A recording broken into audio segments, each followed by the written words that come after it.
القدوس ولا المسلم على سيدنا محمد فخر الأنبياء والمرسلين وعلى آله وصحبه أجمعين. أما بعد. Pertama sama-sama kita hormati Sahabat Bait Syekh Ahmad bin Daus dan Syekh Haji Hamida Habib Badir. Kemudian pada malam hari ini berkahi Allah Subhanahu Wa Taala, rahmatin Allah Subhanahu Wa Taala, walaupun hajat yang dipermudah segala urusannya, dilancarkan rezekinya, amin amin ya rabbal alamin. Dan juga para hadirin pada malam hari ini, mudah semuanya diberkahi oleh Allah, dilancarkan rezekinya, dikabul hajatnya, amin amin ya rabbal alamin. Alhamdulillah, puji dan puji syukur kehadirat Allah Subhanahu Wa Taala yang telah memberikan kita nikmat iman, nikmat Islam, nikmat sehat walafiat, serta kita bisa berkumpul di tempat yang mulia ini, di malam yang mulia ini. Mudah-mudahan di akhirat telah kita dikumpulkan bersama baginda Nabi Muhammad sallallahu alaihi wasallam. Amin amin ya rabbal alamin. Alhamdulillah, pada malam hari ini kita akan mengkaji kitab fikih yang sekarang sudah sampai di pembahasan faslun fi bayani ma yahrum istimaluhu min al-awani wa ma yajuz. Qala musannif rahimahullah wa nabiyyu bi ummi bidarani al-adab. Faslun fi bayani ma yahrum istimaluhu min al-awani wa ma yajuz. Bab tentang menjelaskan sesuatu dari barang-barang yang haram untuk digunakan dan boleh digunakan, yaitu wadah-wadah kayak gelas, piring, itu ada yang diharamkan dan juga ada yang diperbolehkan. Ini akan dijelaskan di kitab Fathul Ghorib. Wa bada'a bil awwal faqala wala yajuz. Yang pertama adalah tidak boleh fi ghairi daruratin li rajulin aw imra'atin isti'malu syai'in min awani dhahab wal fiddah. Tidak boleh bagi perempuan dan juga lelaki menggunakan wadah-wadah yang dibuatnya dari emas dan perak. Ini hanya di bab wadah-wadah yang dibuat dari emas dan perak, tetapi diharamkannya untuk dua, lelaki dan perempuan. Berbeda dengan perhiasan. Perhiasan yang diharamkan hanya lelaki, tetapi wanita boleh. Tetapi di sini wadah-wadah semuanya pukul rata, mau laki, mau perempuan, mau bencong sama. Semuanya diharamkan. Karena apa? Ini langsung dari perintahnya baginda Nabi Muhammad SAW, dilarang seseorang untuk menggunakan wadah-wadah yang dibuat dari emas dan perak. La fi aklin, mau itu wadahnya untuk makanan, wala fi syurbin, atau buat minuman, wala ghairahuma, atau misalkan buat pajangan atau hiasan di rumah. Itu lemari banyak tuh, hiasan piring, hiasan mangkok, ya. Pada lomba-lombaan tuh buat menghias rumahnya. Kama yahrumu isti'malu ma dzukir yahrumu ittikhaduhu min ghairi isti'malin fil asah. Wa kama yahrumu isti'mal, dan juga seperti yang dilarang untuk menggunakannya, begitu juga dilarang ittikhaduhu min ghairi isti'mal fil asah. Dan juga pabriknya itu juga diharamkan. Pabriknya diharamkan. Di sini ittikhad itu adalah membuat. Karena apa? Kalau udah dibuat pasti dipakai. Di sini adalah larangan untuk membuat wadah-wadah dari emas dan perak. Karena udah dibuat pasti dipakai, nggak mungkin nggak dipakai. Entah dipakainya buat makan, entah dipakainya buat minum, entah dipakainya buat pajangan. Sama aja tuh. Karena sesuatu yang sudah dibuat pasti menarik seseorang tersebut untuk memakai barang tersebut. Wa yahrumu aidan al-ina al-matli bi dhahabin aw fiddatin in hasala min atila syai'un bi ardihi alanna. Tadi itu adalah barang-barang yang awalnya memang itu dibuatnya dari emas murni dan perak murni yang pertama. Adapun kisah keduanya atau perkara keduanya adalah tatkala misalkan ini tutup minum, ya ini dari plastik, otomatis bukan emas dan bukan perak. Bukan dari emas dan perak, tetapi saya cat dengan cat asli dari emas dan perak. Asli dari cat emas dan perak, bukan cat biasa, tapi memang cat dari lelehan emas. Cat dari lelehan emas dan perak. Wa yahrumu aidun al-ina al-matli bi dhahabin aw fiddatin in hasala min atila syai'un bi ardihi ala-nar. Kalau misalkan ya, ini kita catnya ini banyak. Yang tadinya bukan emas, karena dicat dengan emas jadi kelihatannya emas. Karena tadinya bukan perak, kita cat dengan perak jadi kelihatannya perak. Itu kalau banyak jadi haram. Tahu banyaknya dari mana? Kita taruh di atas api, ya.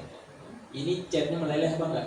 Kalau catnya meleleh berarti cat emasnya dan peraknya banyak. Hukumnya haram. Tidak boleh. Kalau misalkan sedikit catnya dalam artian cuma gitu doang, ya, satu lapis doang, itu tidak jadi masalah. Bahkan disebutkannya hukumnya adalah makruh. Itu kalau misalkan yang tadinya aluminium dicat jadi emas dan perak. Adapun kalau misalkan yang tadinya aslinya emas dan aslinya tadinya perak, kita cat dengan aluminium. Ini kebalikannya nih. Jangan sampai bingung. Kan tadi kan aluminium kita cat dengan emas dan perak, kalau banyak catnya jadi haram, benar nggak? Kalau sedikit jadi makruh. Tetapi kalau misalkan yang tadinya ini tutup gelas tadinya emas, memang terbuat dari emas, memang terbuat dari perak, kita gunakan cat aluminium. Kalau misalkan cat aluminiumnya banyak, lebih afdol. Karena apa? Emasnya ketutup. Kalau misalkan cat aluminiumnya sedikit, nggak boleh dipakai, makruh. Balikannya, paham nggak nih? Paham nggak? Kalau tadi kan aluminium, kalau cat emas dan peraknya banyak jadi haram. Kalau sedikit jadi makruh. Tapi kalau memang dari dasarnya adalah emas dan perak, kita gunakan cat aluminium, syaratnya boleh kita pakai adalah cat aluminiumnya lebih banyak sehingga emas dan peraknya ketutup.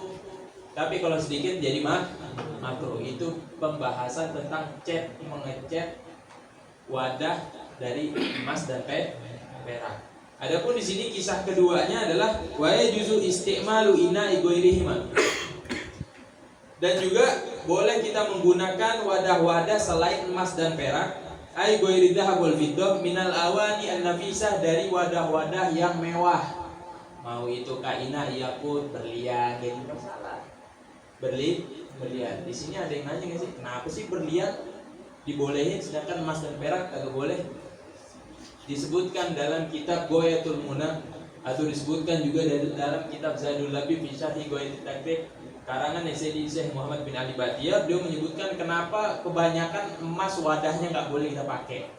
Wadah terbuat dari emas dan perak, sedangkan wadah terbuat dari berlian, terus apa lagi itu?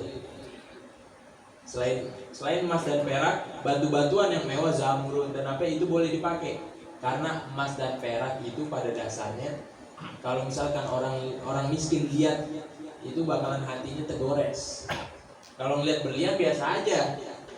Karena emas dan perak itu menjadi tolak ukur orang menjadi kaya. Sedangkan berlian itu biasa aja. Sehingga disebutkannya emas dan perak, ya, itu kalau misalkan dipajang atau digunakan di depan orang miskin, itu hati orang miskin menjadi tergores. Dan itu pernah terjadi zaman Nabi, sehingga Nabi melarang umatnya untuk menggunakan wadah dari emas dan perak, berbeda dengan berlian dan lain-lainnya. Maka dari itu berlian diperbolehkan, sedangkan emas dan perak dilarang. Wa yahrumul ina al-mudabbab. Nah, ini kasus ketiga lagi nih. Wa yahrumul ina al-mudabbab bidabbati fiddatin kabiratin urfan li zinatin. Kalau sekarang kasusnya berbeda. Ini yang tadinya aluminium saya pecah nih setengah nih, pecah seginilah, 20% pecah. Saya tambal dengan emas, hukumnya haram secara mutlak. Mau itu emasnya 10% tambelannya, mau itu emasnya 2% tambelannya, mau itu emasnya 0,5% tambelannya, tetap haram. Tapi kalau perak gimana? Perak diperinci. Kalau tambalannya perak diperinci. Contoh ini misalkan pecahnya 20%. Kita tambal dengan perak, otomatis 80%-nya adalah plastik. Hukumnya gimana? Kalau misalkan sedikit, lihat dulu niatnya buat apa. Niatnya buat apa nih tambalan tutup minum ini, buat apa nih tambal sama perak?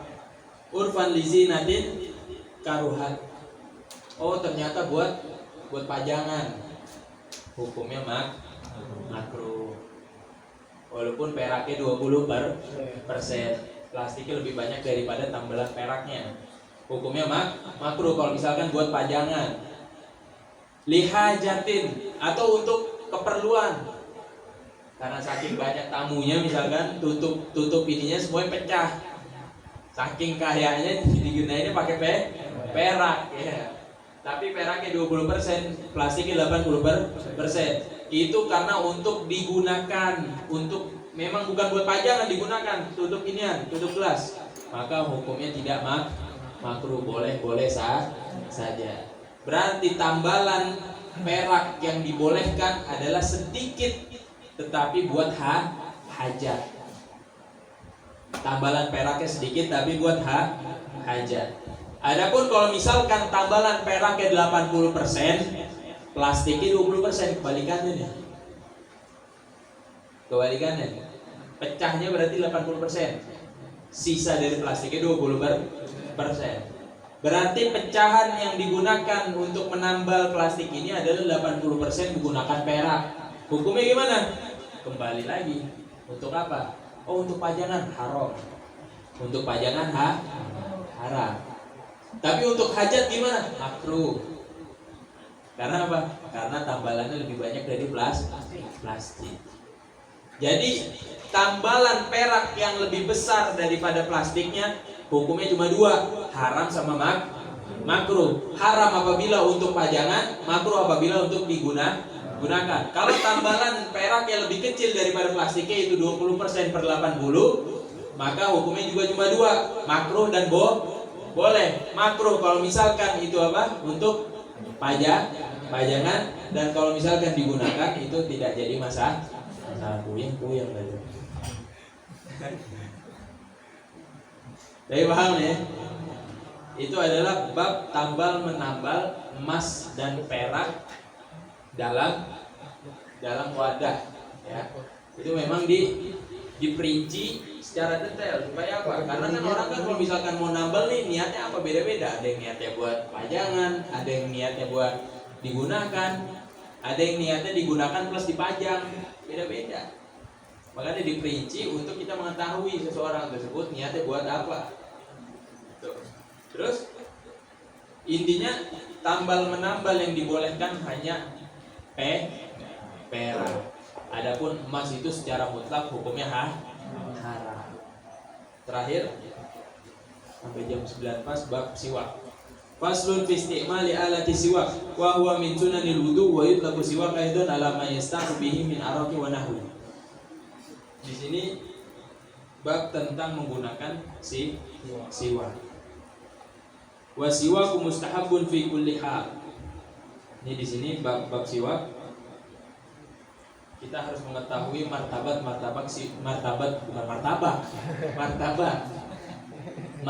atau urutan siwak. Pertama, siwak itu adalah dari kayu arok. Kayu arok, searchingnya di Google. Kayu arok itu derajat pertama. Derajat kedua adalah jaridun nakhl, yaitu adalah pelepah kurma batangnya itu. Yang ketiga azaitun, kayu zaitun. Yang keempat adalah kayu yang punya wangi-wangian. Kayu gaharu itu enggak jadi masalah tuh. Yang punya wangian. Yang kelima, mau kayu apapun itu enggak jadi masalah. Tapi derajatnya paling bawah. Jadi ada 5 derajat: kayu arok, pelepah kurma, kayu zaitun, kayu yang berwangi-wangian, yang kelima kayu apaan aja bebas. Adapun dari 5 derajat ini ada 5 lagi derajatnya. Ini kayunya yang kita gunakan, misalkan kayu arok, ya, ada 5 lagi derajat. Yaitu yang pertama al-munadda bilma. Sebelum kita pakai itu harus basahin dulu ke air. Itu derajat paling tinggi, baru kita pakai.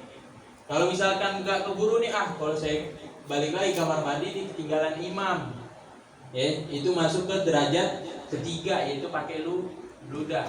Derajat keduanya pakai air mawar. Wah, susah, masa kober dulu di air mawar kita celupin tuh siwak, ya. Itu derajat kedua. Derajat ketiga cukup pakai ludah, dibasahin dulu baru kita bersiwak.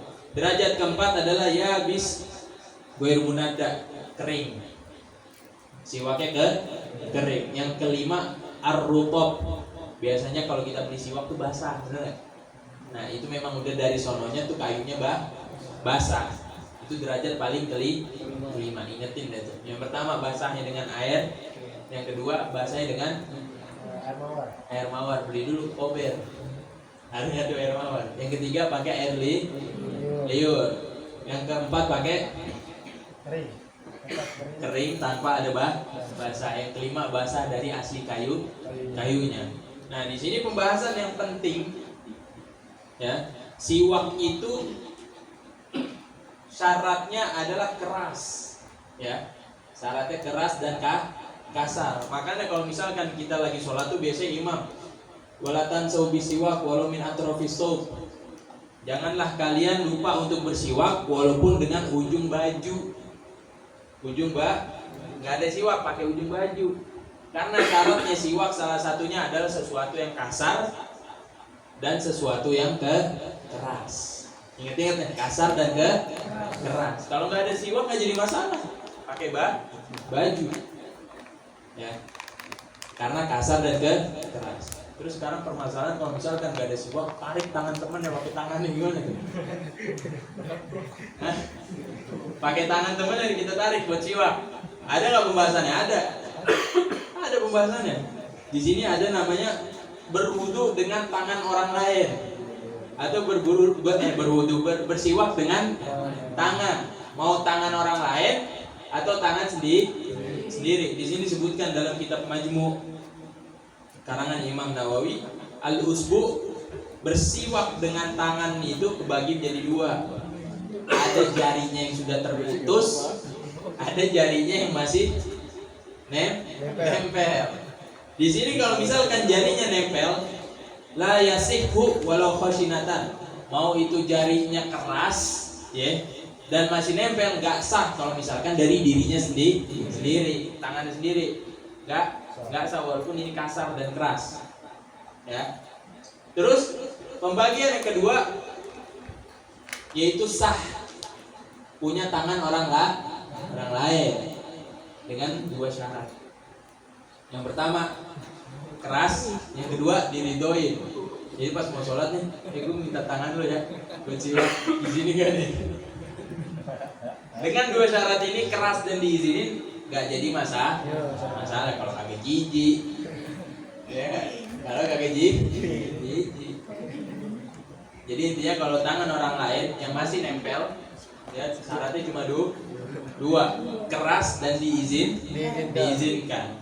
Adapun kalau misalkan tangannya putus, nih bagi jadi 2 ya, tangannya putus, ya, syaratnya juga cuma 2. Yaitu yang pertama adalah tangannya udah putus, syaratnya ada 2, keras, dan satu lagi minta izin. Lu cari tuh siapa yang punya tangan nih, cari dulu izinnya. Nggak perlu. Kalau tangannya putus nggak perlu.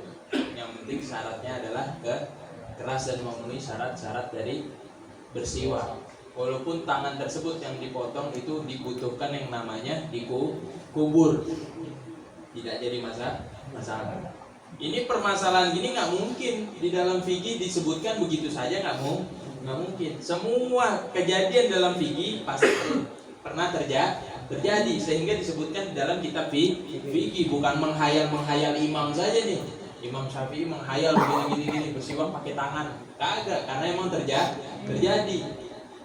Ya, zaman dulu belum ada yang namanya bayi tabung, sehingga zaman sekarang kagak ada tuh sampai sekarang hukum-hukum dari kitab Imam Syafi'i bayi tabung, tapi masuk ke hukum kontemporer. Sesuatu yang udah di zaman dulu terjadi pasti dicatat di dalam kitabnya Imam Syafi'i, madhab Imam Syafi'i. Kayak ceritanya orang badan satu kepala dua, ada. Badan satu kepala dua, badan dua kepala dua, disebutkan bagaimana wudunya. Ya, bagaimana wudunya, apakah kepalanya, mukanya dibasuh dua-duanya, itu disebutkan. Bahkan diperinci secara detail di kitab Ghoyatul Munah fi Syarhi Safinatin aja. Sayyidi Syekh Muhammad bin Ali Ba'iyah ini Masya Allah banget. Beliau memperinci semua hukum-hukum yang kepala dua, badan satu. Dalam artian bukan karena main-main, karena emang udah terjadi zaman dulu.